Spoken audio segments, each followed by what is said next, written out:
two rivers join to form the Tennessee, the Holston and the French Broad. Here's where they meet, just above Knoxville, Tennessee. From this point, it is 652 miles to Paducah, Kentucky, where the Tennessee flows into the Ohio. A number of major tributaries help to drain the 40,600 square miles of the Tennessee watershed, a basin which includes parts of 7 states. There's a rainfall here ranging from 50 to 80 inches a year. These rivers and a myriad of smaller streams tap a richly diversified area.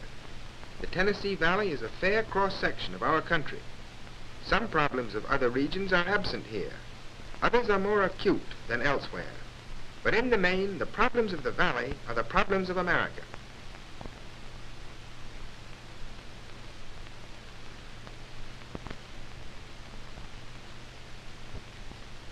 And here comes the outline of the Tennessee Valley, the area in which President Roosevelt asked Congress to establish a demonstration in national planning.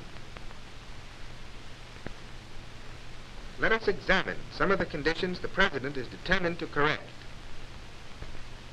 Of course, such poverty as this is not universal in the valley, but it exists, and all too frequently, not only in the Tennessee Valley, but throughout the length and breadth of our land.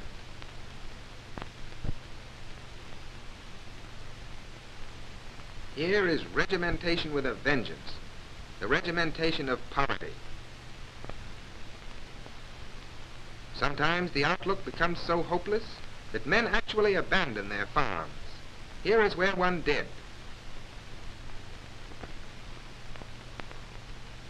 The principal reason for abandoning farms is soil erosion. Torrential rains cut deep gullies, washing away the soil and destroying the growing power of the land.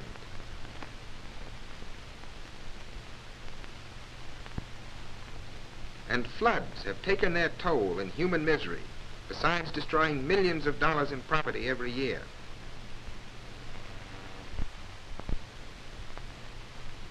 These are some of the reasons why President Roosevelt asked Congress to create the Tennessee Valley Authority. He had in mind the tremendous national investment lying idle at Muscle Shoals, 2 huge nitrate plants built as wartime emergency measures, and Wilson Dam and powerhouse, begun during the World War, but left virtually idle until the coming of the TVA. He believes that these objectives, when realized, will not only bring about the economic and social well-being of the people living in the valley, but also point the way for similar advances throughout the rest of the country.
usual construction operations start with the building of a cofferdam. These watertight compounds enclose a portion of the river. When they are pumped dry, the workers begin excavating for bedrock. In this cofferdam at Niles, excavation is complete and the placing of concrete has begun. A wall is rising here 265 feet high and 210 feet thick at the base. The authority was fortunate in finding a quarry, which you see on the left, of hard dolomite limestone, admirably suited for making concrete. Now let's get up closer to the quarry and show you from start to finish a straight line operation which converts this hillside into high-grade concrete. First, the soil is sluiced off, much as in placer mining. There's a pressure there of 175 pounds per square inch. Then the drillers move in and prepare the exposed rock for blasting. When everything is ready, the signal is given, the workers leave the quarry, and there he goes. If that big one goes over the edge. No, not quite. And here comes another.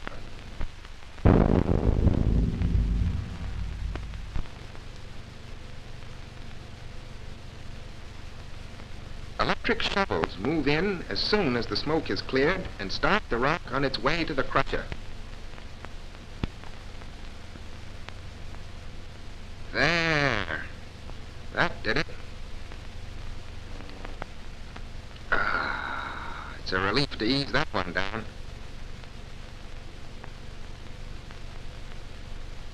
Heavily laden with this all-important dolomite rock, these trucks leave the scene of the blast and wind their way through the quarry to the primary crusher, where the truck tilts and dumps its load into the waiting maw below. Shape and size of rock mean nothing to this crusher. Its job is to reduce everything to stones not over 6 inches through.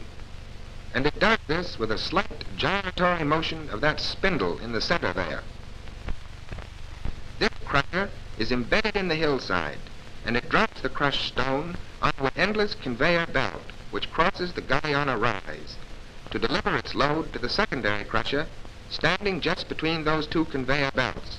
The conveyor in the background comes from the primary crusher on the far hillside. Here the stone is reduced to various sizes, 3 inches and under, and poured onto the lower belt, which takes it to the screening plant. It is sorted into 4 sizes by passing it over these screens. The screens deposit the aggregate in 4 piles under the screening trestle. Underneath these storage piles is a concrete tunnel with electrically operated gates in the roof and a belt conveyor to carry any desired size forward. Stone too fine for the stockpiles is taken over this belt to be cracked into sand in a hammer mill. Then it is screened into 2 sizes and washed free of all impurities. Finally, the sand is carried out on that belt at the left and dumped into storage piles over the recovery tunnel. Meanwhile, cement in bulk is taken from this 6,000-barrel storage tank at the railroad 5 miles away and carried to a similar bin at the dam. The way leads over a heavy-duty concrete highway built by the TVA to transport materials and equipment to the site. The road winds through beautiful wooded hills with the silhouette of the distant Cumberland Mountains beyond. When the dam is complete, the road will cross the crest to form a permanent part of Tennessee's highway system. All these operations come together at the Batcher, beneath which stand 3 concrete mixers, where stone, sand, and cement are turned into concrete. Scales with dials register the weights, and an operator proportions the ingredients. No, not quite enough that time. Better give it a little more. There. That's right. The batch shoots down through this funnel to charge one of the 3 mixers. This plant is electrically timed to deliver 3 cubic yards of fresh concrete every minute.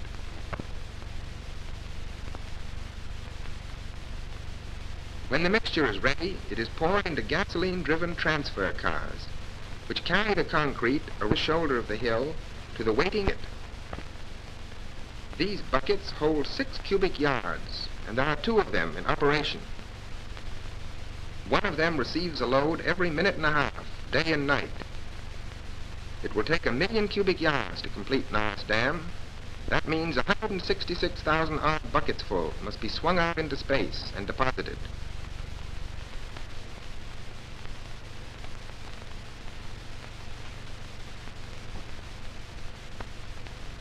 This bucket, now swinging through the air, has historic significance, for it contains the first concrete to be deposited at Norris Dam in July 1934.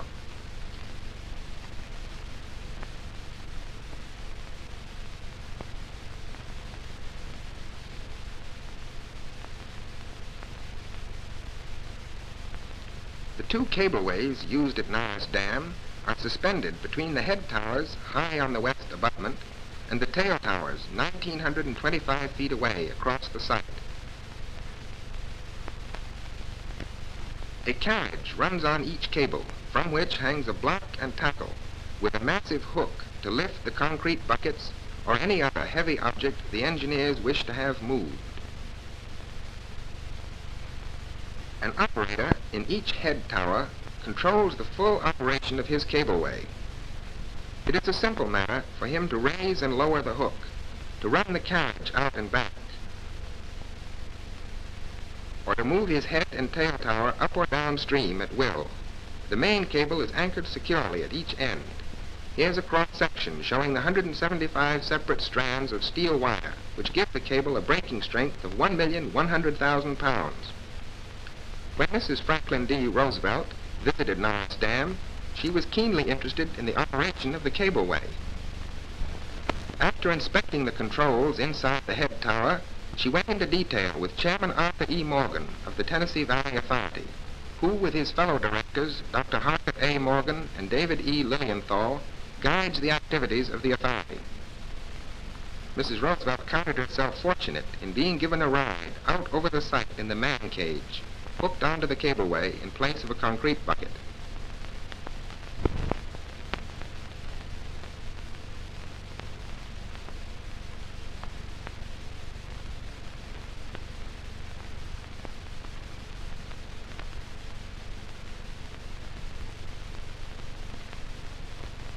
A delicate operation in the construction of Norris Dam was the placing of 20-foot steel tubes, known as penstocks, to pass the water through the dam into the turbines. Here they are, attaching both cables to the first section of penstock to be placed.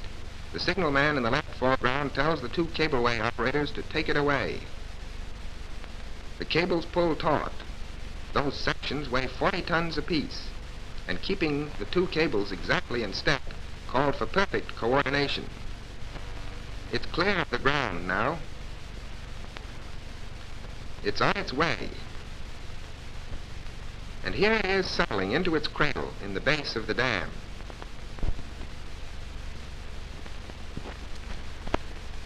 When all sections of both penstocks have been completely laid, concrete will rise around them. And now this shift, which has worked 5.5 hours, is through for the day and is waiting while a new shift piles out of buses. Soon the men you see on the ground will be rolling toward the town of Norris, which serves them as a construction camp.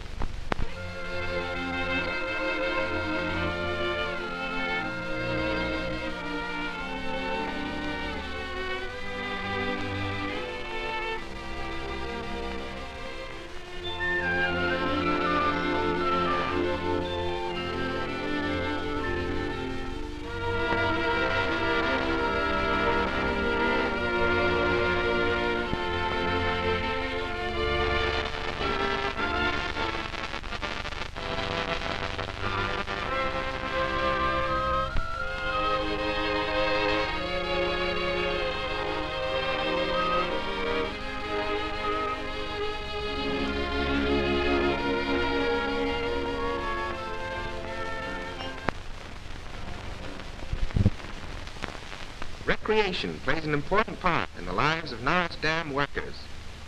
The community house contains a reading room and a lending library, as well as facilities for dancing, motion pictures, basketball, and a variety of indoor games.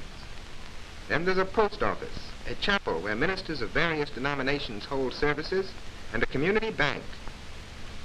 These dormitories, now housing single workers, are also a permanent part of the town. And here's where the girls who run the cafeteria live.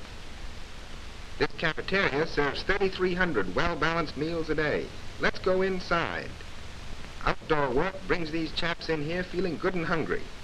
There are no frills, but the helpings are generous. And look at the milk bottles. Visitors often comment on the high type of worker employed there. 350 individual houses have been built at Norris, some of brick, some of wood, one of steel, several of stone, and a large number of cinder blocks. While providing necessary houses for married workers, the authority is endeavoring to make a real contribution to the housing problems of America. The use of cinder blocks in home construction has opened new vistas in up-to-date, low-cost housing. Ordinary cinders are mixed with cement and cast into large blocks, easily laid and absolutely termite-proof. Due to the low building costs, it is possible for a man to rent a modern, well-insulated home for from $14.50 to $20.50 a month. Imagine you had only this amount to spend on rent. Could you get a house in your town like this?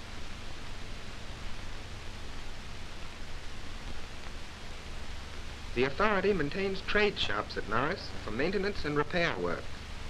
The shops are also trade schools, where vocational training is offered the workers in their spare time. The trade unions, through the Workers' Council, which any worker is free to join, are backing the training and collaborating in the preparation of courses, and in some cases even initiating new ones. About 2/3 of the force has signed up for one or more courses. The men are acquiring new skills, which will give them an added source of income when they return to their homes. Besides these, there are courses offered in ceramics, natural science, mathematics, poultry raising, dairying, and other subjects. And here are the citizens of Norris in another mood. Ranged on a shady hillside, they watch some of their fellows competing in an impromptu holiday sports meet. Norris knows what all work and no play does to Jack, and to Jill too, for that matter.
At a plant such as Wheeler, power is generated in proportion to the amount of water flowing. When the river is high, much power can be developed. When it is low, little is available. It is during the dry periods that the water stored in Norris Reservoir, several hundred miles away, will be released, generating power up there, and again as it passes each run-of-river plant, such as Wheeler. Now let's get down into that cofferdam and watch the drillers pave the way for a blast which will loosen tons and tons of rock from the riverbed. For this particular blast, 100 holes were drilled. Seldom does anyone, except a construction engineer, have an opportunity to witness operations of this kind so close at hand.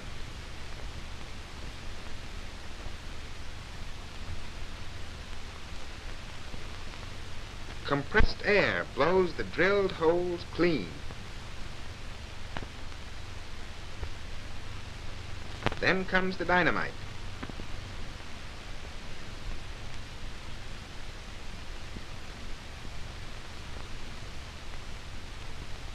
This man is known as a powder monkey. His job is to insert the electric fuses into sticks of dynamite. It's ticklish work and calls for a steady hand and plenty of nerve.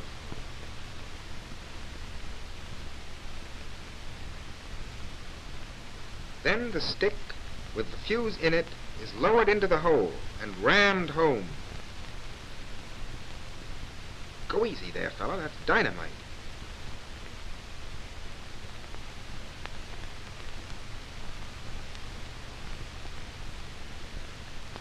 Sand is poured in and tamped down.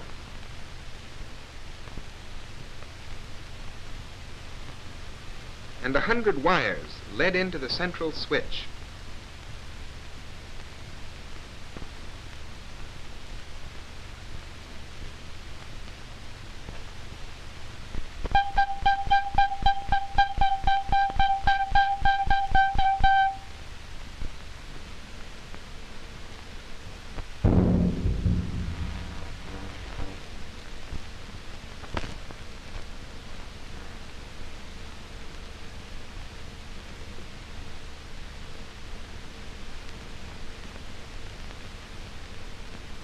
Electric shovels begin clearing up immediately after the blast.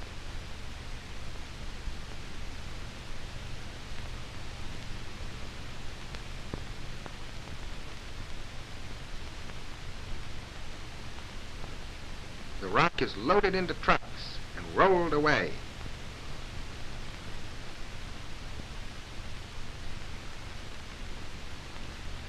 Meanwhile, the U.S. Army engineers have built a navigation lock on the opposite bank of the river. The lock will have a lift of 53 feet.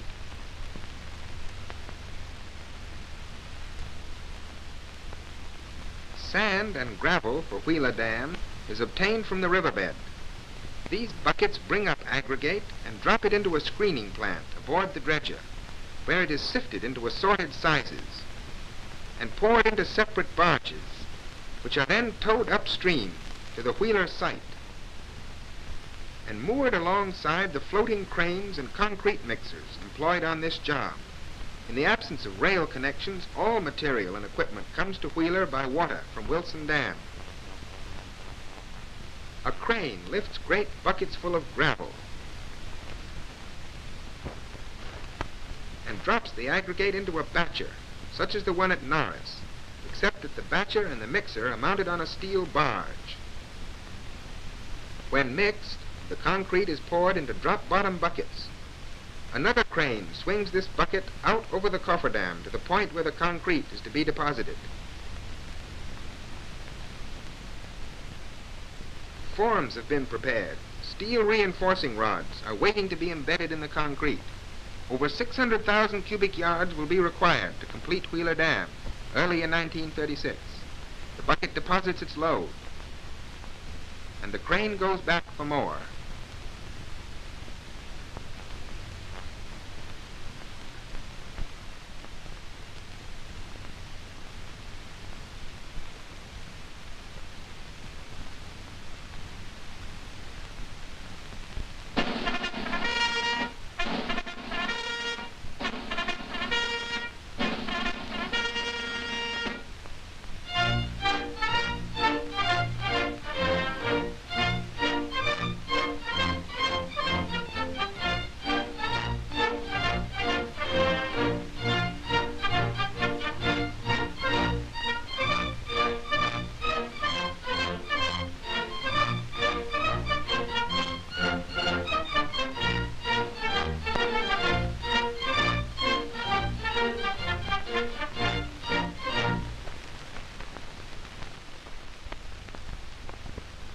The authorities' latest project is Pickwick Dam, near Shiloh Battlefield in southwestern Tennessee. Before construction could begin, however, exhaustive study of the foundation had to be made, just as at Wheeler and at Norris. This part of the process is known as core drilling. A steel cylinder with a diamond-studded ring attached to the end bores its way 100 feet or more into the bedrock. The cylinder encloses a rock core as it descends. The process is just like coring an apple. Good engineering requires many such is disconnected, They cost $2,500 each and wear out after a few months' use. The core is carefully removed and placed in trays, and a notation is made of the depth from which the specimen came. Samples are then shipped to the laboratory for tests and analysis. The core is one of many checks on the stability of foundations.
Marsh grass and driftwood make ideal breeding grounds for malaria-carrying mosquitoes. Here on Wilson Lake, TVA patrols cruise along the shoreline, spraying a film of oil upon the water. And when the water is too shallow, a hand pump is resorted to. Where growth is too thick, Paris green combined with an inactive dust is used. This mixture, entirely harmless to man and beast and fish, is deadly to the mosquito. This is one of many ways in which the TVA is cooperating with local authorities.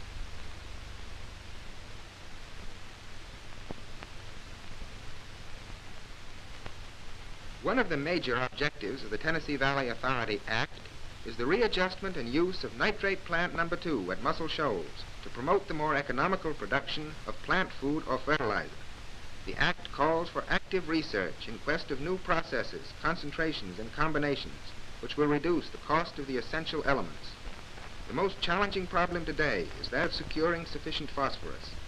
Most soils throughout the world are woefully deficient in this vital plant food element. As a nation, we don't yet realize the tremendous tax on phosphorus which civilization has imposed upon the land. The chief source is the vast accumulated remains of prehistoric animals whose bones have long since gone back into the earth, but whose burden of phosphorus has been processed by nature into phosphate beds such as these in central Tennessee. When no thought is given to the future welfare of the land, phosphate strip mining produces desolation such as this. Under the old system, the topsoil was scraped off, the raw phosphate rock extracted, and the scene abandoned. A proper regard for the land might have caused men to replace the topsoil before moving on. Such badlands will no longer mar the landscape, for the TVA is thinking of the future. Its mining methods will make it impossible for the traveler to tell whether or not the phosphate has been extracted. Phosphate is in such demand throughout this country and the whole world, and the supply is so restricted that it has been deemed advisable to begin reclaiming the phosphorus contained in the secondary beds, more difficult to mine, but often very rich. Phosphorus is the limiting factor in plant food all over the world, and the most important element in soil preservation and rehabilitation. As crops are grown and grains are marketed or fed to animals which in turn are shipped to market, the natural heritage of phosphorus leaves the land forever. Here's an untouched phosphate bed. If the TVA mines here, you will never be able to tell that the phosphate rock has been extracted. The method is to remove the topsoil and take out the raw phosphate rock, sand, and muck. Later, the topsoil is replaced and the land returned to agriculture. The farmers themselves are mining the rock for the TVA. They will not destroy the land, for to them, phosphate is just another cash crop. But if phosphorus is not made more readily available to American farmers, the growing power of our land will continue to decline.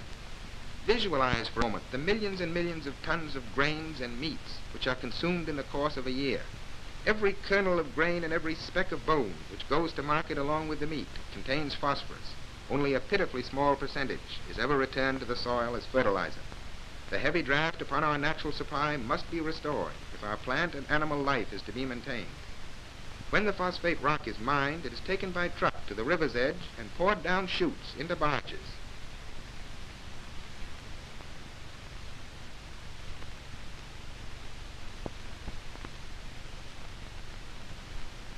Here's a good close view of this all-important element.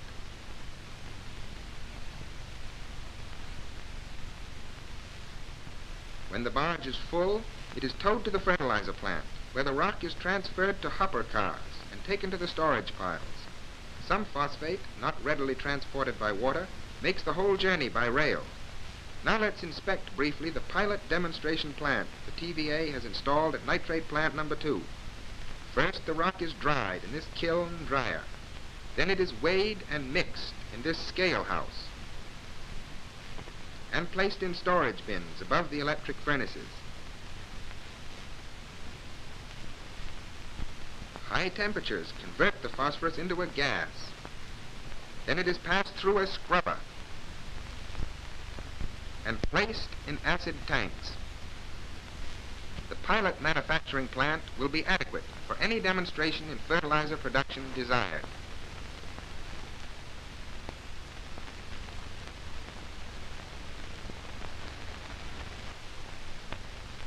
Cheap phosphate is of vital importance in the control of soil erosion. In this field, erosion has already set in. And here's what happens when erosion is left unchecked. The topsoil is gone and the land is destroyed. Millions of acres have already been lost. There is no time to lose. One method of arresting the growth of gullies is the building of a series of check dams, and an extensive program of this nature is already underway.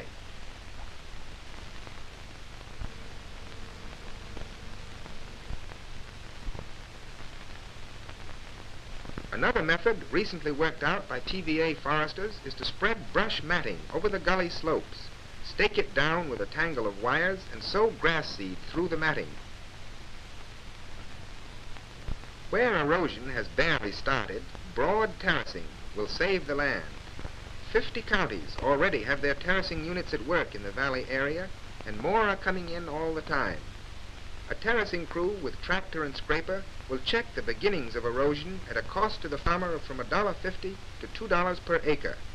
The tractor follows the contour lines laid out beforehand by engineers. A broad swath is cut, extending clear across the field.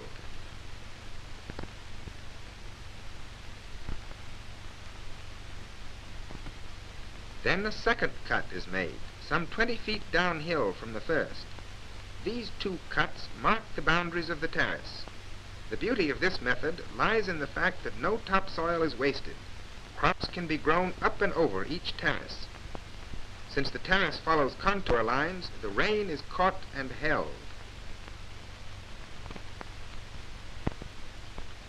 4 cuts complete a terrace, and the fourth and final cut reveals the finished ridge, a stout barrier against the downward rush of torrential rainwater, bent upon the complete and irrevocable destruction of a fertile field.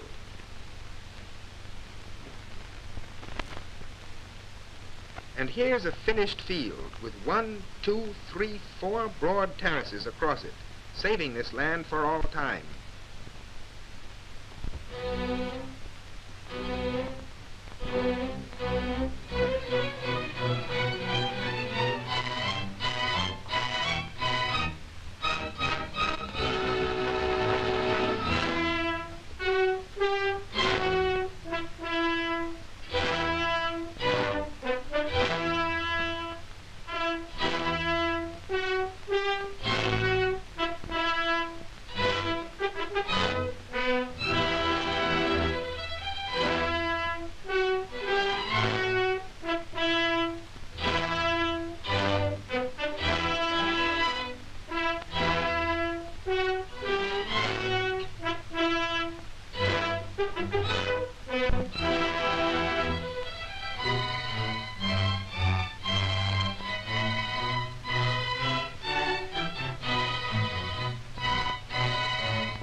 Let's follow this line across the hills to Tupelo, Mississippi, the first city to contract for TVA power.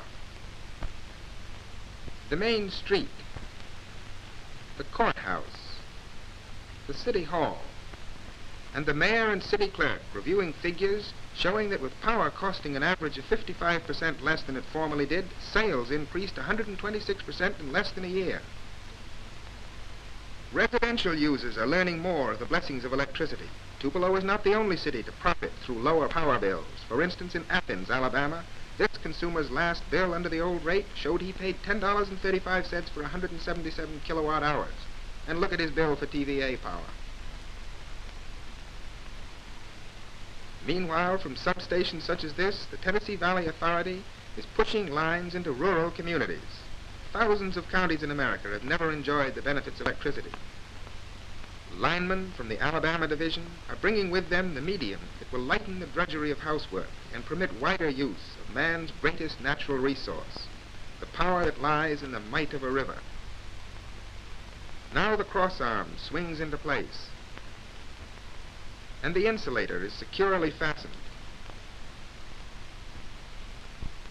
The line must be tied in firmly so that high winds and winter storms may not interrupt the delivery of cheap TVA kilowatts to farms and homes.